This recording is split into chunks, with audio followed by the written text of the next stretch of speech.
v svojem bistvu nepopolno. Ne? Sej, da ne bo preveč tehnična stvar, ampak pri Platonu nimamo tega razlikovanja med predikamenti in transcendentali, bi rekel pri scholastiki. Ne? Zdaj pa govoriti o enem popolnem človeku, recimo, je že ene vrste kontradikcija ravno zaradi tega, ker pojem človeka kot tak vključuje omejitev in torej nepopolnost. Ne? To se pravi, težave so, ampak ne moramo pa spregledati te glavne Platonove intuicije. Ta navpična participacija pri Platonu je istočasno tudi nekako zunanja, ne? Ker stvari so, kar so, zaradi nečesa, ki prihaja izven njih, ne? Ki je nad njimi, ki je nekako, Bog ve kako, ločen od njih. Ne? Seveda istočasno je prisotno, ampak sam Platon pravi, sej ne vem točen, kako bi to prisotnost razložil, to gre za ene vrste obhajanje, niti ne vem sam, kakšno besedo bi uporabil. In ravno tam je težava, ker mu ne uspe to razložiti, ampak svet eidosov je na vsak način nad konkretnim svetom, materialnim svetom in nad njimi, torej izven njega nekako. Ne? In pri tej Platonovi participaciji prevladuje vzorni vzrok. Ne? Ideje so vzori, to se pravi modeli, paradigme tega, kar potem konkretne stvari imitirajo, ponašajo, čeprav potem vključuje tudi nekaj ta tvorni vzrok potom te figure demiurga v Timaju. Ne? Ampak predvsem je jasno, da pa vzročnost med tem svetom eidosov in konkretnim svetom je vzorne sorte.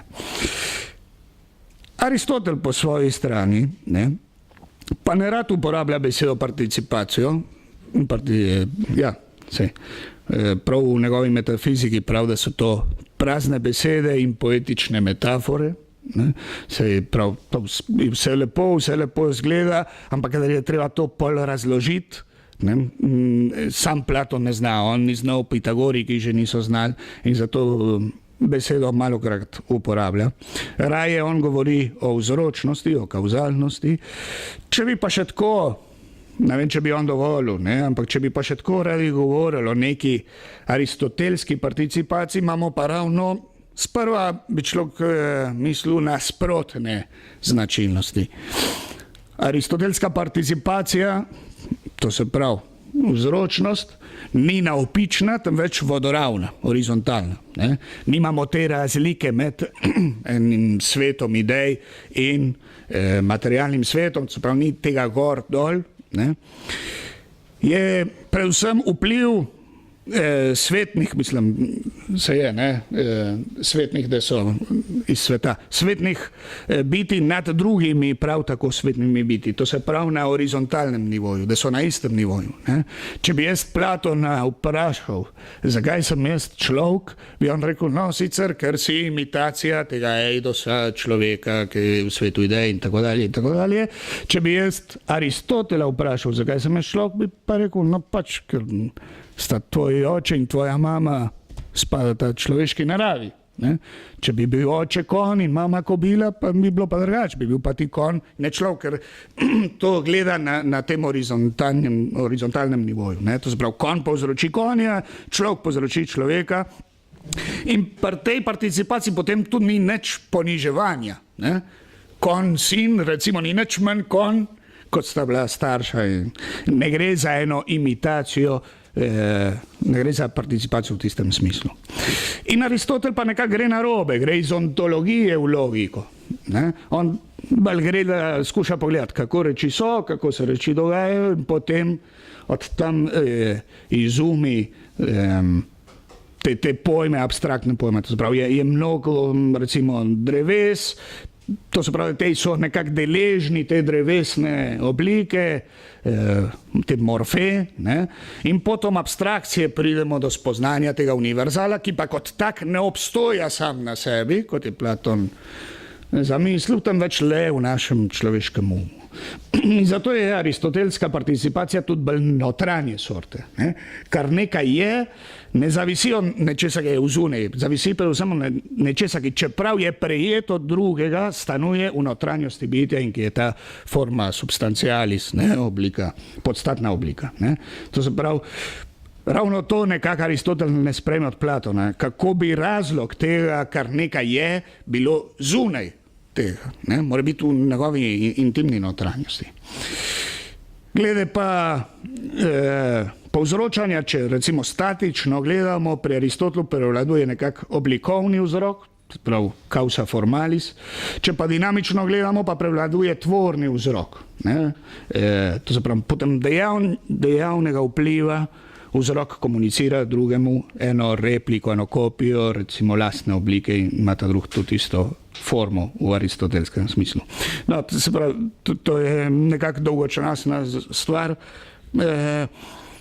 ampak se mi je pa šlo za to, kadar se pojavi krščanska filozofija v srednjem veku, ta krščanska filozofija je sprejela, vkolikor je bilo mogoče, dediščino antične filozofije in na metafizičnem področju je ta vpliv bil predvsem od platonizma, ne? Včasih potom neoplatonizma in tako. Ne samo iz zgodovinskih razlogov, ne samo zato, ker Aristotela še niso prevedli v latinščino, razen njegovega organa, recimo Aristotel je bil znan kot učitelj logike, ne? To seveda vpliva, ampak nekako ni mogel biti drugače, kot da je krščanstvo bilo močno platoniške sorte, ker pri tem so teoretični razlogi. Ne? Krščanski filozofiji bistveno spada, po mojem, ta navpični pogled. Ne? Kar je svet, kar imajo ustvarjenine, ima svoj vzrok in vir v eni popolnosti Božji, ki je nad tem svetom. Ne? In se zato človek hitro razume, ko je Nietzsche rekel, da je krščanstvo platonizem za enostavne ljudi. Ne? Je en teoretični izedin je na tem. Istočasno se mi pa zdaj tudi zanimiv, da je v srednjem veku večkrat se pojavlja ta ideja, da se da Platona in Aristotela zediniti. Ne forsirano, ne da bi na vsak način hoteli skupaj spraviti nekaj, kar ne gre, ampak da se jih da zediniti ravno zato, ker si dejansko v globini ne nasprotujeta, sta nekako komplementarna in za moj okus je v krščanski filozofiji ravno ta komplementarnost najbolj uspešna. Ne? Saj sicer Platon nekako zahteva te aristotelske pojasnitve in usporavanja in bolj tehnično razjasnitev, ne? Njegova intuicija nekako tudi zahteva to. Istočasno pa tudi Aristotel zahteva Platona, ker ima končno v Platonu svoje najvišje izhodišče. Ne? Tista aristotelska teorija o deju in zmožnosti, ne? Actus in potencija, se nas zadnje pele do nekega actus purus, do nekega deja samega na sebi in to nujno zahteva neko navpičnost. Ne? To zedinjenje se meni zdi, da drži za krščanski kreacionistični svetovni nazor, recimo, in ravno vkolikor je participacionističen. Ne? Se mi zdi, da je torej participacija in nekako dveh bistvena sestavina krščanskega pogleda na svet. Ne? Ker v krščanski filozofiji je ta participacija istočasno navpična, kot smo ravno kar omenili, ne? Bog je med Bogom in stvarstvom in Bog je nad stvarstvom in istočasno tudi vodoravna. Ne? Smo tudi med sabo vezani, ker smo vsi deleženi ene iste popolnosti. Ne? Ali pa če bi recimo versko povedali, smo bratje, ker imamo istega očeta. Ne? In to se pravi, da naša medsebojna vodoravna participacija ima končno svoj zadnji fundament v eni navpični participaciji. Ne? Je istočasno tudi zunanja in notranja, se k temu pri tem bi se rad zdaj kmalu ustavil, ker je Bog presežen, transcendenten, je pa istočasno vzrok tega, kar je v nas najglobjega. To se pravi, da je to, kar mi je dano, je istočasno meni najbolj intimno. In torej ta participacija je zunanja in notranja istočasno. Poleg tega je pa ta Bog tvorni vzrok, ukolikor je stvarnik, je tudi vzorni vzrok, ukolikor ta svet idej, te eidosi so konec koncev Božja modrost ali pa celo logos sam kot druga oseba Svete Trojice.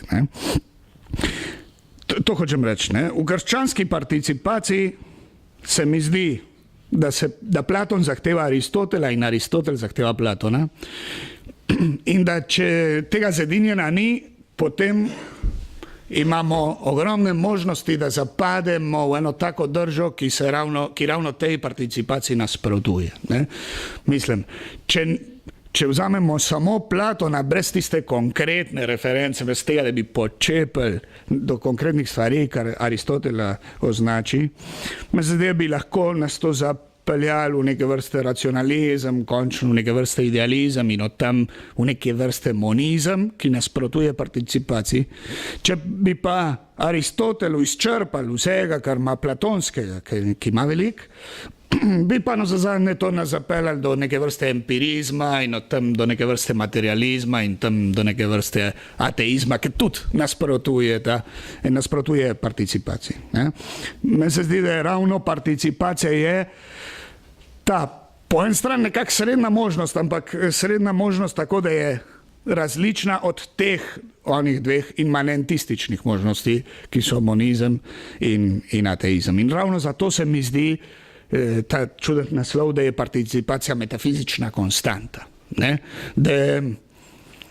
S konstanto hočem reči to, da so nekatere ključne, osnovne ideje svetovnega nazorja, ki so med seboj recimo tako intimno vezane, da človek ne more eno od teh sprejeti, ne da bi sprejel ostale. Istočasno pa ne more eno od teh črtati, ne da bi mogel potem črtati tudi ostale.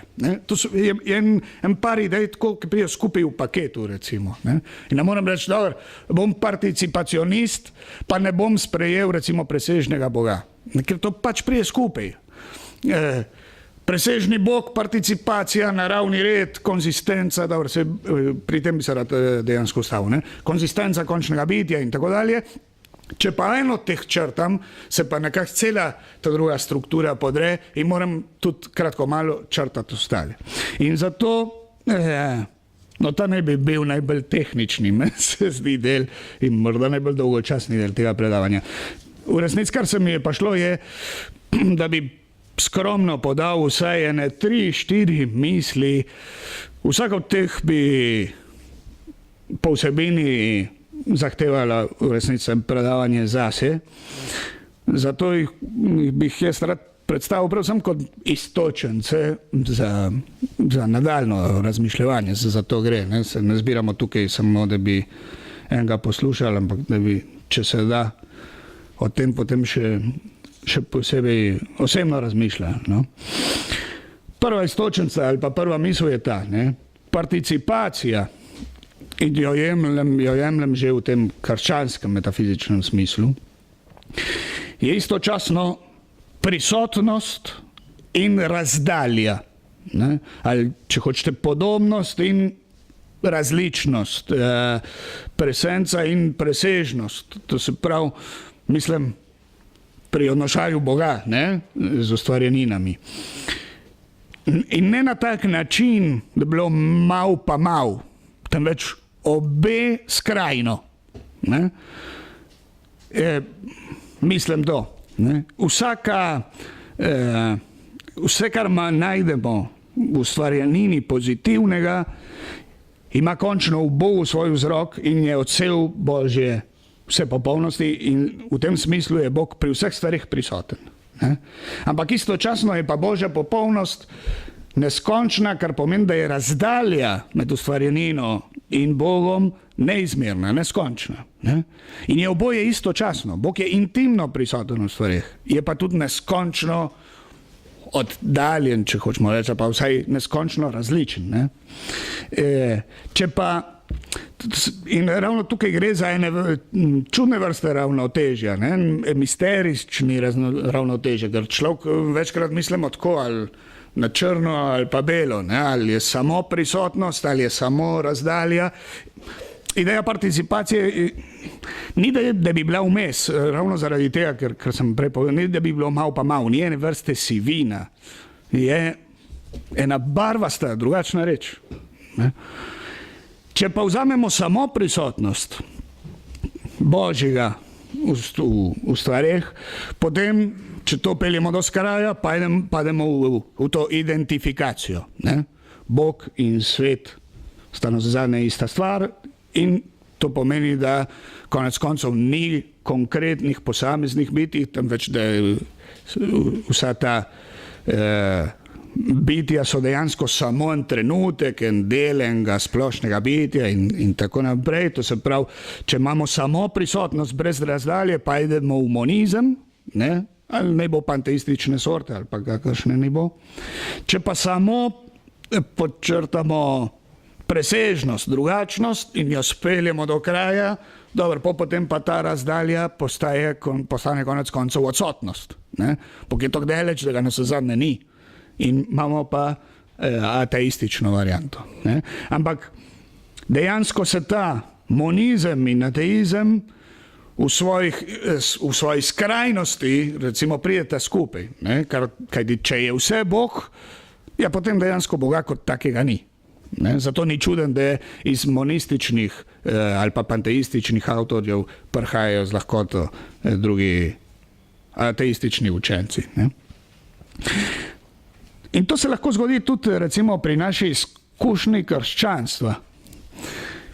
Je vedno ta skušnjava, se mi zdi, prisotna. Ne? Lahko včasih samo dajemo važnost samo na prisotnost in pozabimo na presežnost in potem kratko malo zanikamo to transcendenco in to nas nekako pelje do tega light krščanstva. Ne? Jaz imam pred sebi, naprimer, ne vem, če kdo poznata italijanski filozof Gianni Vattimo. Ne?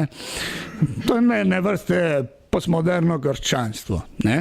Ampak kar njega predvsem skrbi, je, da ta Bog ne bi bil stvarnik, da ne bi bil ta aristotelsko-tomistični čisti dej, ker to bi pomenil, da je nekako ena avtoriteta nad menoj, to pomeni, da je naravni red, ki se meni vseljuje in pač ne, to je treba vse sekularizirati in tako dalje. Zato mislim, v tem smislu postmoderno krščanstvo light, on ima tudi talent za uporabljati recimo Sveto pismo, kar mu pa še mu prav pride. Ne? Pa reči, no, sej imamo tam, da nas že ne imenuje služabnike, ampak prijatelje. Ne? No, to se pravi, Bog je moj prijatelj, ampak v tem smislu misli on, ne, da je na mojem istem nivoju. Ne? Mi že ne more reči, kaj je prav, kaj ni. To sva pač recimo ne vrste vodoravn odnošaj med nama. Ne? Po drugi strani imamo pa tudi to krščanstvo, ki samo podčrta transcendenco oziroma presežnost. Bog je popolnoma drug, je popolnoma zunanji, v naravi ni ostalo nič Božjega, večkrat to, ker se nekako pretiravajo posledice izvirnega greha. Ne? To se pravi, da moram jaz vse, kar je naravnega, zanikovati, moram zanikati samega sebe in torej krščanstvo je križ, je tragična stvar in ta Bog konec koncev lahko postane toliko zunanji, da že ne deluje v naravi, temveč samo nad naravo. Ne? In potem lahko postane nekako nasilen. Ne? Ker prije samo do zunaj in to, kar pozabimo na njegovo prisotnost. To recimo samo tako na kratko lahko vpliva, kako smo pa s časom, oprostite. V redu. Vpliva tudi na področje spoznanja, ne? Naprimer pri teologiji.